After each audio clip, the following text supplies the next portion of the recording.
Hey guys, কি খবৰ? এইটো হৈছে মোৰ জীৱনৰ প্ৰথম ব্লগ আৰু মই আৰু মোৰ দাদা এজনৰ লগত গৈ আছো সীতাজখলা। চাওকচোন সীতাজখলা কিমান ধুনীয়া, আৰু আপোনালোককো দেখাবলৈ চেষ্টা কৰিম সীতাজখলা কিমান ধুনীয়া। এইটো হৈছে সীতাজখলা পাহাৰ।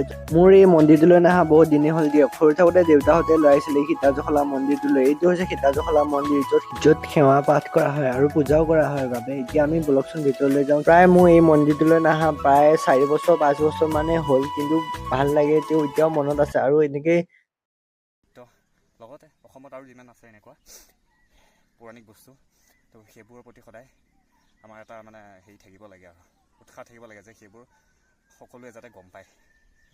সেইটো কাৰণে আজি ইমান সেই তাৰ পৰা ইয়ালৈকে ইমানখিনি আহিছোঁ, এতিয়া ফেপাই আছোঁ। তো গাইজ চাওঁগে।